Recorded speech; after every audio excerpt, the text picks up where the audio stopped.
Okay, so coming up right now, we've got device-savvy, growing gaming competition along with a volatile economic climate with Duncan Blackett from Digital Turbine. They're one of our platinum sponsors. So please, if you can, give them a round of applause.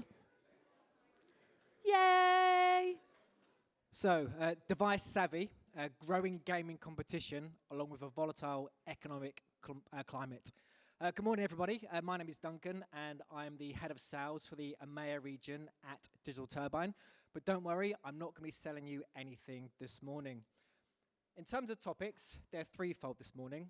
Number one, the macro environment has changed completely. Year on year, advertising is down by around about 30%. But the good news is that advertising is always the first thing to come back. Topic number two, along with this economic change, the landscape of the mobile ecosystem has changed profoundly as well. Feeding into this, we've got changes in user behavior, we've got changes into data and privacy, but also we've got the emergence of new methods of app distribution that I'm going to be walking you through. And topic three, and most importantly, what we're seeing emerge is a new paradigm in the realm of app installations, in a new paradigm called direct-to-device. And I want to go quite heavy onto this topic. First of all, and quite alarmingly, ROAS is down by 36% year on year. There's quite a few reasons feeding into this, but I'm going to hit the two headlines. Number one, competition is increasing. As a result of competition increasing across different UA channels, campaigns are having to work harder to perform. But also on top of this as well, we've got quite stark changes in user behavior. Gamers in particular are less sticky than they used to be. Developers having to find new and innovative ways to keep them engaged and to retain those users. But equally, along with this as well, you've got the fact that people just are going to be looking at new opportunities and new methods of app installation. So if you're previously reliant upon your TikTok campaign or your Snap campaign, for example, you can't just rely upon your traditional media mix.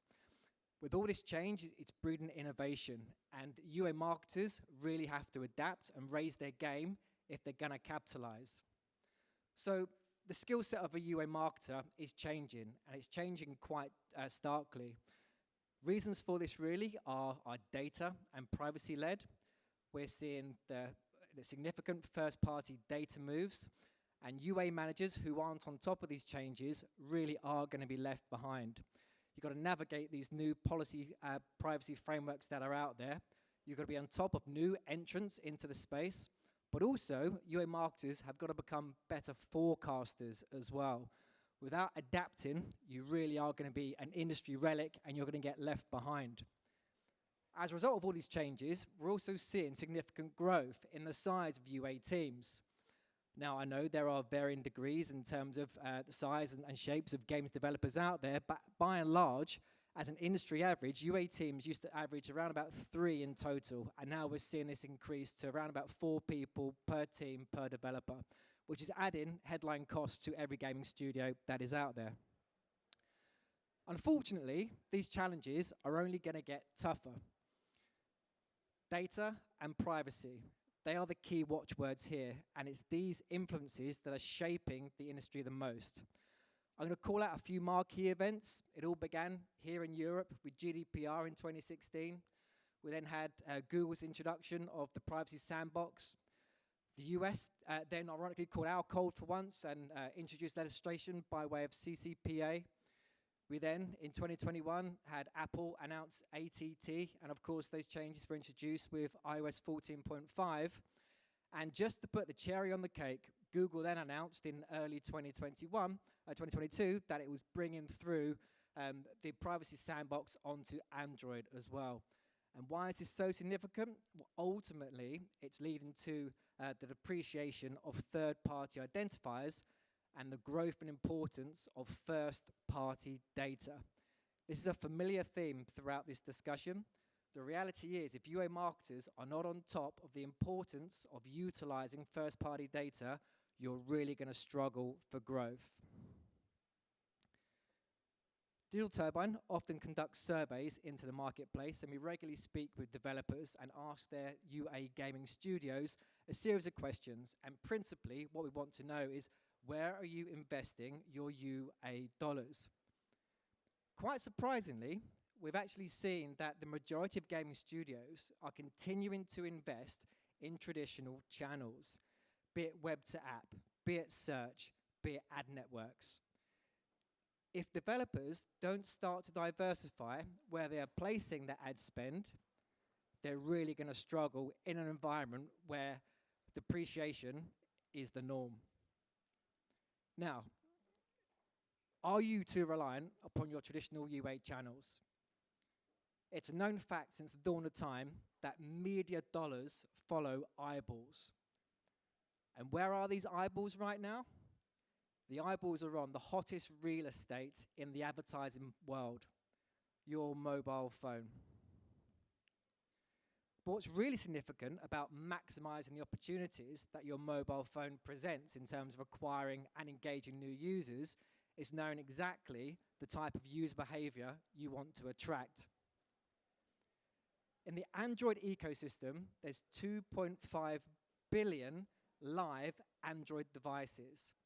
And of those 2.5 billion Android devices, 13% are what we would call new devices.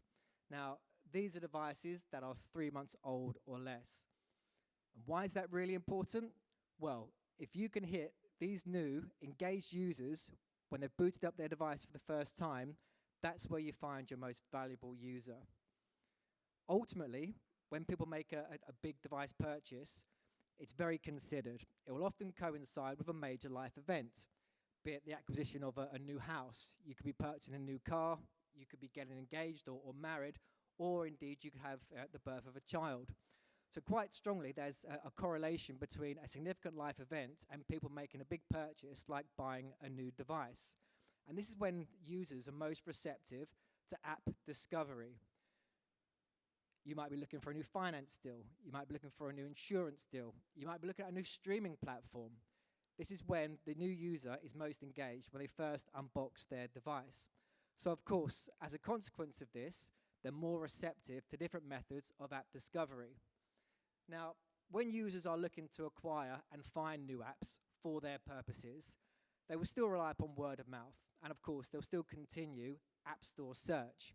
But increasingly, what we're finding is that users are more receptive to apps preloaded on mobile devices. As I said, they unbox a new device, they spend a lot of money on their device, it's when the user is going to be most engaged. So it gives app developers and gaming studios a unique opportunity to acquire a new user when that user, again, and I stress this, is the most engaged. And what's really telling is that our surveys suggest that new phone owners install up to 3 times as many apps as a regular phone user, i.e. a user that has held their device for around about 12 months or so. And this really is important. I'm going to give you an example. Please just allow this. So if you look at someone like my mum, she's in her early 70s. She doesn't install apps. She can barely work the TV. However, a few weeks ago, she acquired a Samsung A53. And preloaded on that Samsung A53 was a news app, a weather app, and a game. My mum can now digest the news on the Update News app. She can tell and predict what the weather's going to be on AccuWeather. And she's on level 53 of Candy Crush, which isn't bad for a 70-year-old, I don't think. So what's really important there is that you are acquiring new users who ordinarily wouldn't have gone on to install and play your gaming title. And this really is where the power of app discovery and preloaded apps come in.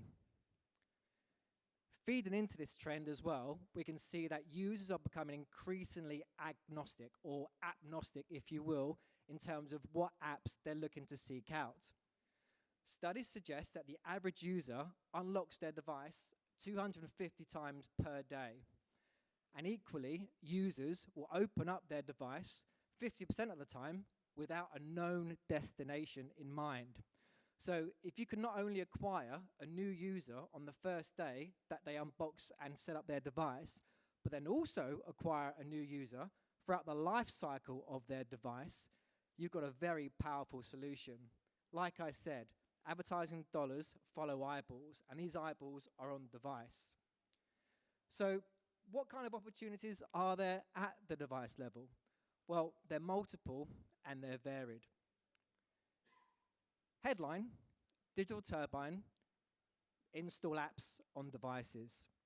And in the main, we've got two products. We've got a product through which we acquire users on the first day that they unbox and activate their device through our dynamic installs and our app widgets. And we also have opportunities to acquire new customers throughout the life cycle of device ownership through notifications. But Digital Turbine have recently bought AdConley, Fiber, and the Appreciate DSP in-house, and we can now acquire users throughout the life cycle of device ownership. Digital Turbine partner with carriers and OEMs across the globe. In the US, our largest partners are Verizon and AT&T, and in Europe, our largest carrier partner is Telefonica. And we also have a global relationship with Samsung as well. We often liken the development of Digital Turbine to the playbook adopted by the likes of Facebook or Snap. So first of all, Facebook and Snap, they had to build an audience. Well, Digital Turbine have done that because our technology is on 800 million devices globally. And then, just like Facebook and Snap, we had to then engage the audience. And Digital Turbine does that through our unique content discovery platforms on our -1 screen, where we serve things like showbiz news, sports results, to keep the customer drawn in and engaged. But then, what's most important is how we monetize that audience that we've built. And we can monetize them through very unique user acquisition solutions, which I'm going to come on to now. The main product that we have is called Dynamic Installs. This is where we preload an app directly onto a newly activated Android device. It's got some very powerful advantages. Number one, it's 100% fraud-free. So our software is on the device. It's a closed ecosystem. There's no opportunity for stolen clicks or click injection. Number two, there's zero saturation. What do I mean by that? Well, because our tech is on device, we know exactly the type of apps that a user's got on their device. So we would never duplicate an app that's preloaded on a user's device. Number three, it's completely frictionless. We sit outside of the Google Play Store. Because we sit outside of the Google Play Store, when a user clicks on an app for the first time, the user goes directly into the app experience. There's no drop-off. There's no redirect to the Play Store. You don't land at the Play Store and have to further click to install your app, and you're not met with competitor apps that will take away your conversion and ultimately reduce the efficiency of your campaigns. But number four, and probably most important, is that we're future-proofing ourselves. In an environment where there's depreciation of third-party identifiers, Digital Turbine are unique because we can pass back device identifiers to our advertising partners. So in a landscape where third-party depreciation is taking place, Digital Turbine can still offer unique attribution versus other channels in the landscape. This here is our app recommendation tool that we call App Select. Essentially, it's the same as our dynamic install product, but rather than just placing a preloaded app onto a user's device, it's a little bit more targeted because users can choose which apps they want to install. So the app widget, or our App Select product, will kick into life as the user progresses through the setup of their device. So they can choose to install Amazon or Netflix or a Starbucks app, for example, and once installed, the app then sits on the home screen of that user's device. But perhaps what's most exciting is the direction of travel. There are very strong legislative tailwinds supporting alternative app stores. Why? Android, iOS, they have the monopoly. Now, back in the days, the carriers used to have a very strong presence in the app store space. They were the originals. They used to sell you ringtones. Does anyone remember the Crazy Frog? They would sell you wallpapers. But equally, they would sell you Java-based games. Java-based games aren't coming back anytime soon, but alternative app stores are, and they're here with a vengeance. Digital Turbine is partnering first with US carriers to introduce our Games Hub. And essentially, it's a folder that sits out of the Google Play environment. and later in the year, we'll also be progressing onto iOS as well. So essentially, this games folder sits on a user's device for the life cycle of their device. Every time they go into the App Store, they'll serve different game install recommendations. But on top of that, we also serve the user content, edited content to keep the user coming back in, to keep going into the games folder so that they can install new apps. And what's really exciting here is that because it's an alternative app store, we can also explore opportunities such as alternative billing. This really is the direction of travel, and Digital Turbine are very excited to bring it to market. So thank you for listening. I hope you enjoyed the talk there. Just to summarize, the landscape is changing dramatically. UA marketers need to be on top of their game and need to understand the importance of first-party data. And I would encourage all of you out there to engage with your existing channels and your partners to make sure that you are on top of all these changes that are coming through.